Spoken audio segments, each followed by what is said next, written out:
Hey, Al Scott here. If you've got a band, a business, a cause, or campaign, and you need stickers to help promote, check out thebumpersticker.com at thebumpersticker.com. They digitally print with solvent ink, so you get the photo quality results of digital with the strength and durability of old-style screen printing. I'm sure glad I sold thebumpersticker.com to Rick back when. He's made a hell of a great company out of it, and there are thousands of satisfied customers who agree with me, too. Let thebumpersticker.com help you get the word out. That's thebumpersticker.com at thebumpersticker.com. All right, you guys, welcome to the show. I'm Scott Horton. This is my show, The Scott Horton Show. Full interview archive at scotthorton.org/interviews. And, of course, at libertarianinstitute.org/Scott Horton Show. And, hey, it's our fundraising time right now at the Libertarian Institute, so stop by /support as well there for me. Thanks. All right, on the line, I've got retired Lieutenant Colonel Daniel L. Davis. And he famously blew the whistle at the tail end of Barack Obama and General David Petraeus' surge in Afghanistan in 2012. Matthew Ho warned us it's not going to work. Daniel Davis came up a couple of years later and said, yeah, it didn't. Welcome back to the show, Danny. How are you doing? I'm glad to be here. Thanks a lot. Very happy to have you here. So big news, of course, from the Afghan war.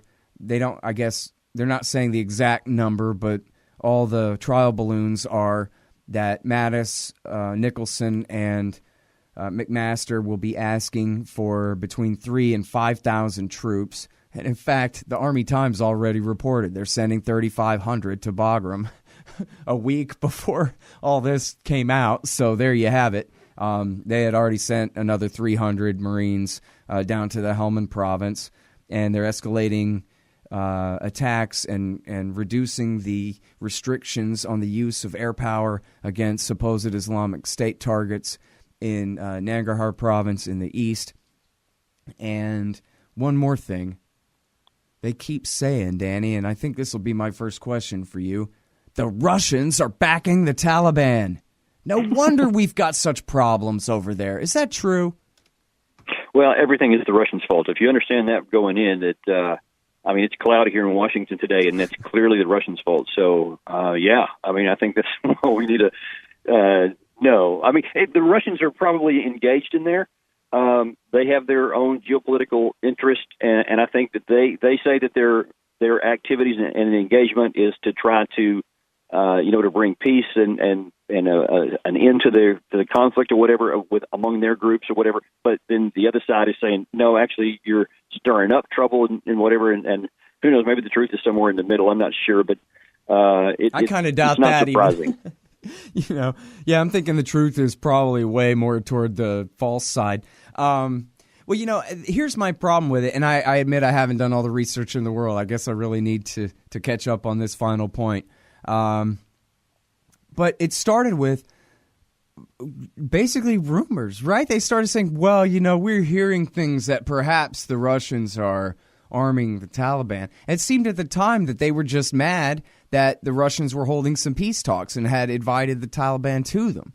But then it just started to be repeated a few times, and already I can tell, I'm seeing on Twitter, this is how it works now. Now it's just gospel. Now it's the premise to the rest of whatever other arguments that people want to start off. Hey, now that we know that the Russians are arming the Taliban in Afghanistan, what are we going to do about it? Right? Just like, what are we going to do about Saddam Hussein's weapons of mass destruction? Attack him now or soon? Yeah. But I don't know if anybody's demonstrated the truth of it at all.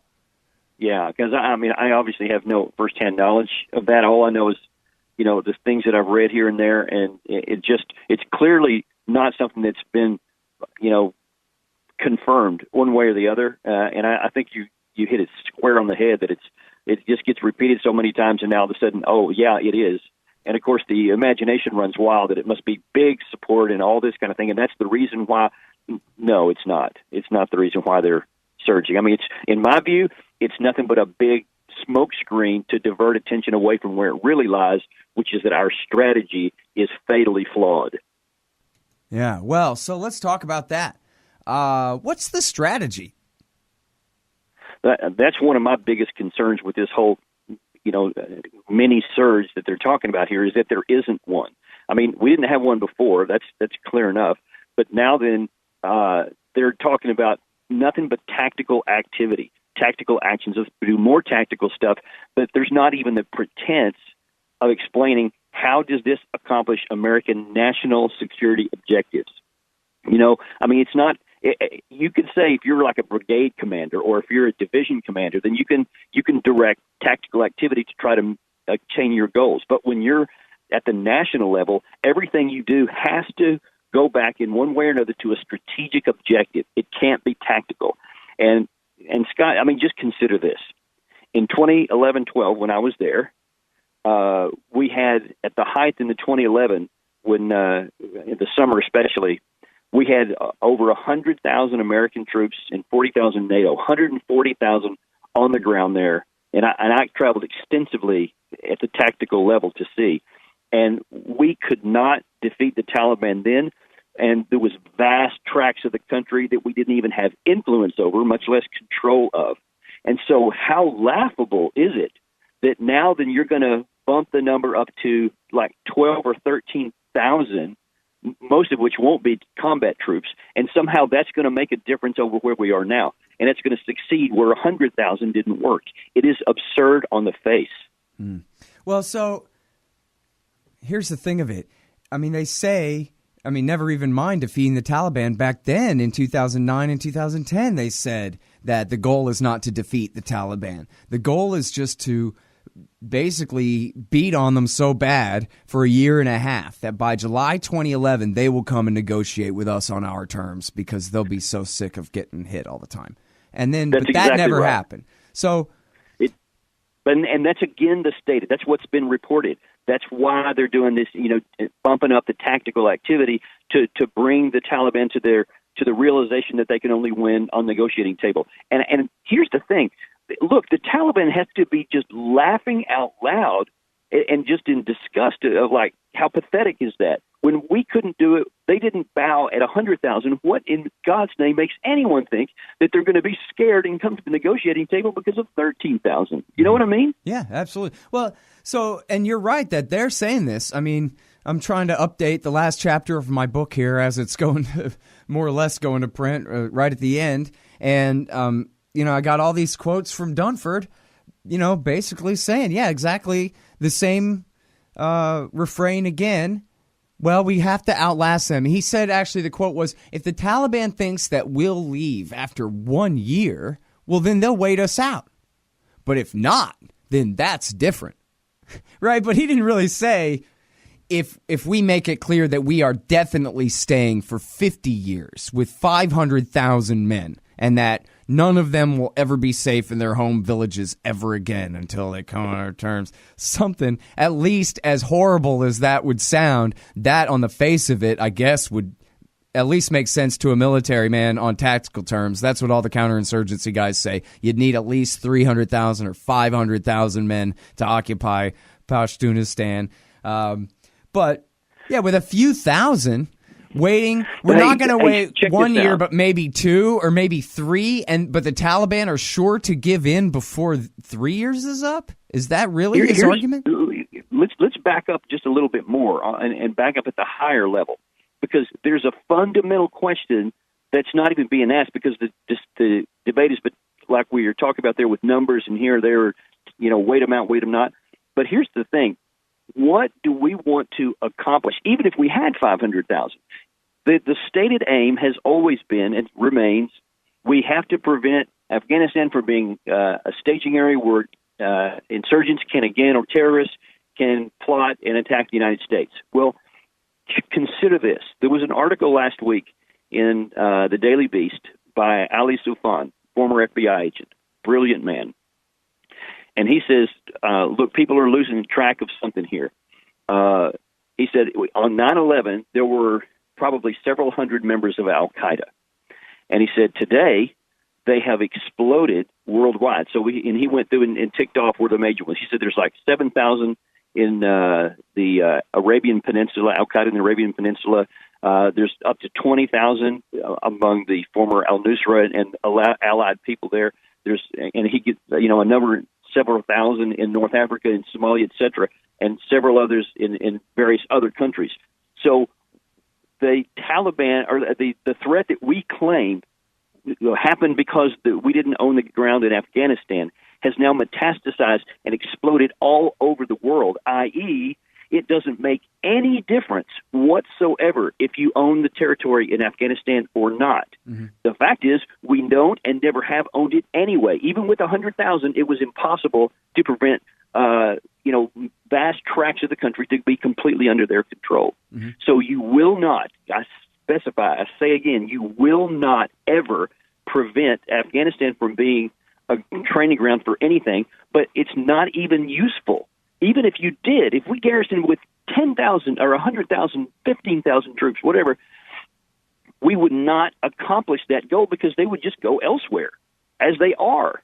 And so now that we were all up in arms about several hundred al-Qaeda in 2001, and now then there's tens of thousands of them all over the world. We can't go in and do that. So we have to have a different strategy, but we're pursuing something that can't be done and wouldn't accomplish our goals even if it did. Yep. Well, you are going to like my book because that's exactly what it says. And for the record, everybody, I wrote all of that before Ali Soufan wrote his thing in The Beast. However, I do quote Ali Soufan in the book from the Black Banners saying that, and on this exact question of the safe haven myth.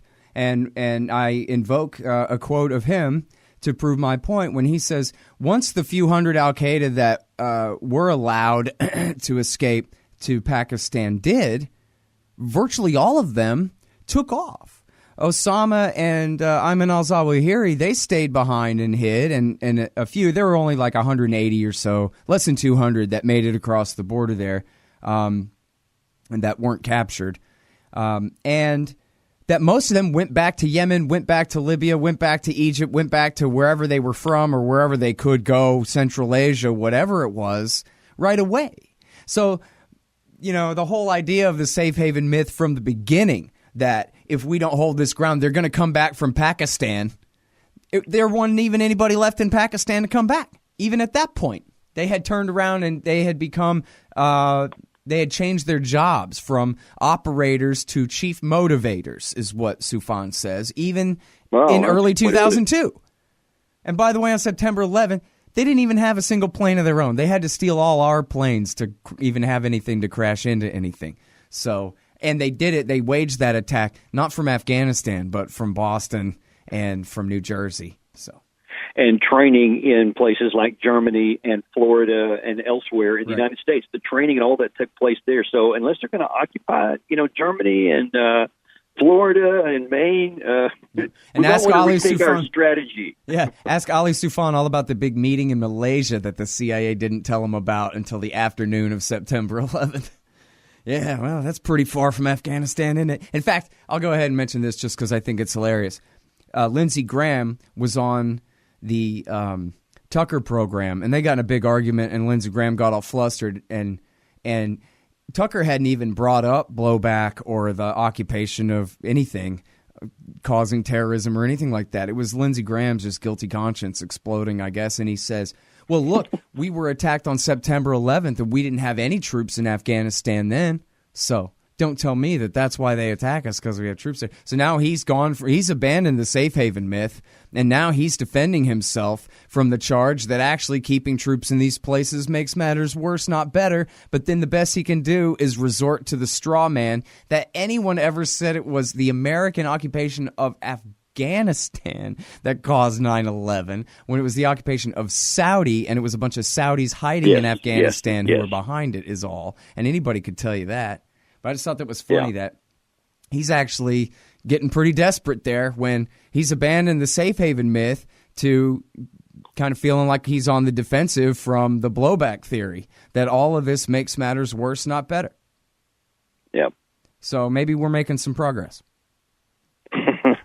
Where if nothing else, we're exposing the claims that they have been making as being unsustainable. So that's progress. Yeah.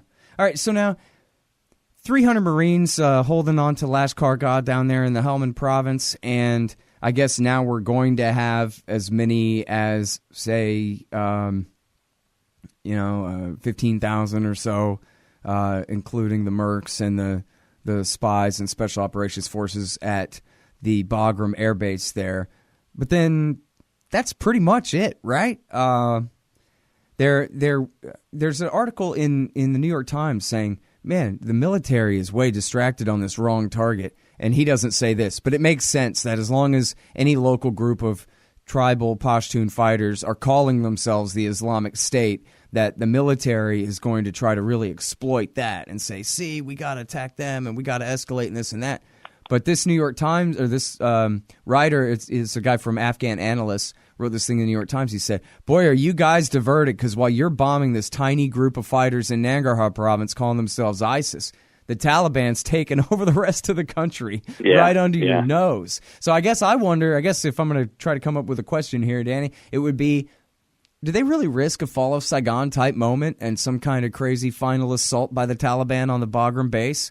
Do they have enough for force protection in the event of a worst case scenario like that? Oh yeah, I was stationed on Bagram for a year, and absolutely. I mean, it's a virtual impossibility.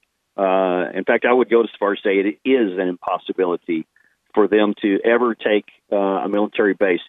There was two big, I guess, opportunities where Taliban attacked actually American positions, and they were in the most isolated hills that you could up in northeast Afghanistan, and they were attacking while the base was being established. And there was about a company's worth of Americans there, and it was actually one of the bigger firefights that we've ever had. And even then, when all the advantages were to the enemy, they had the high ground and all that kind of stuff. They inflicted a number of casualties on us, but were obliterated. Now, something like Bagram, which is got all the force defense measures, it's got great perimeter security. And of course, we've got all the airfield there with all the attack helicopters and everything else. It is impossible for dudes, with sandals and machine guns to defeat that. So it's an absolute impossibility. Hey, y'all, Scott Horton here for WallStreetWindow.com. Mike Swanson knows his stuff. He made a killing running his own hedge fund and always gets out of the stock market before the government-generated bubbles pop, which is, by the way, what he's doing right now, selling all his stocks and betting on gold and commodities. Sign up at WallStreetWindow.com and get real-time updates from Mike on all his market moves. It's hard to know how to protect your savings and earn a good return in an economy like this. Mike Swanson can help. Follow along on paper and see for yourself. WallStreetWindow.com. Even though, well, the numbers seem like they could be, the ratios of attackers to defenders could change drastically, right? Like, I mean, at some point, it seems like what you're saying makes sense for the first how many hours, but then how long can they sustain a defense of that base, assuming that the Taliban could come up with, more infantry than you might have guessed, I guess, to do their attack?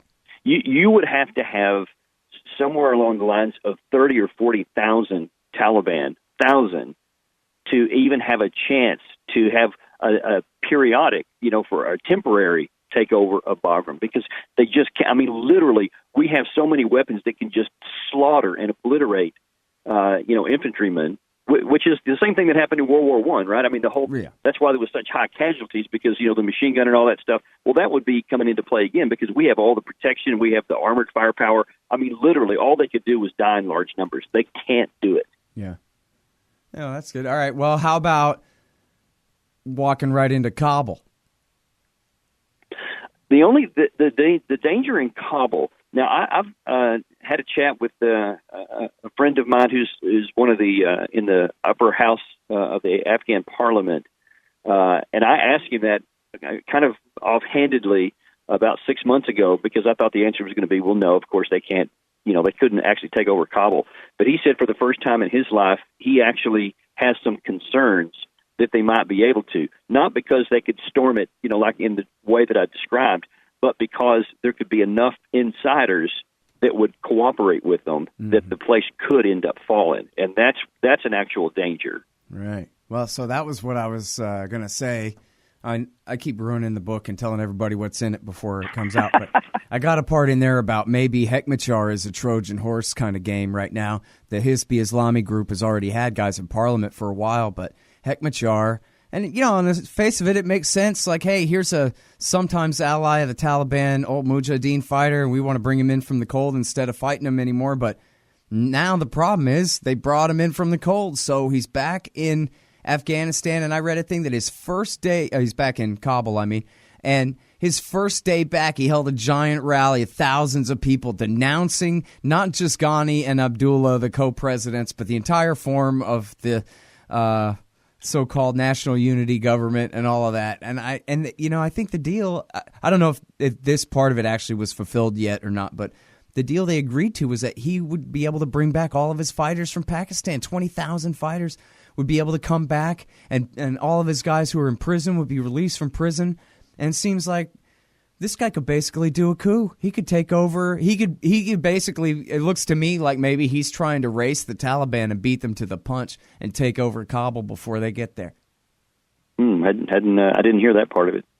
Yeah, well, I'm speculating a bit, and I don't know how much real power he has compared to, his rivals. What's the ratio of his men to Dostum's or anybody else's who would try to stop him, but it just seems like this is a guy who likes to skin people alive for fun. So,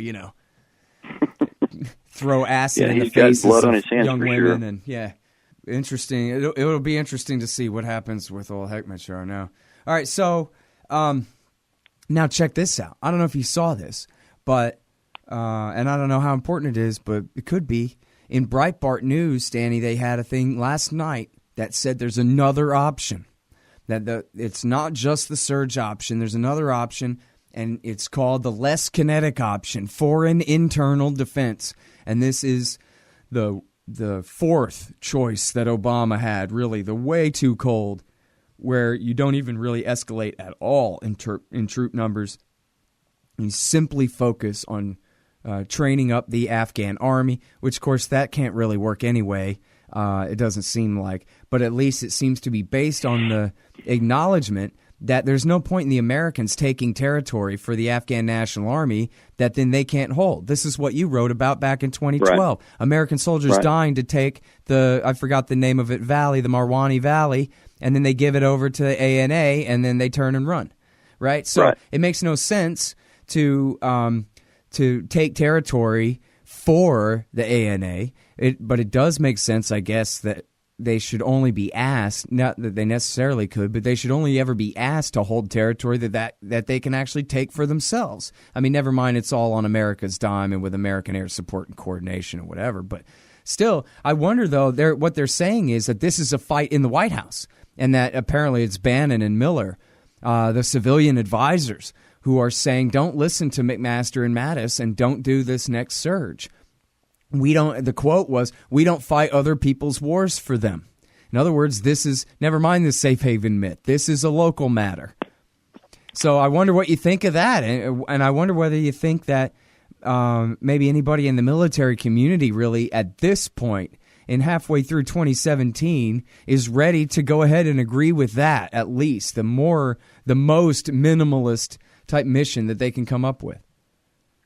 Well, I mean, certainly, if you have to choose between the options that are being presented, that's the best one. If it's the least involvement, the trouble with that is that you're basically institutionalizing permanent war in Afghanistan, because there's no conditions that you're even working towards that you would say, all right, once we get to this point, that we have success and we can move out. That's not even on the table. There's nothing even identified that would actually indicate a successful mission. Ergo, you're just there forever and you'll fight forever.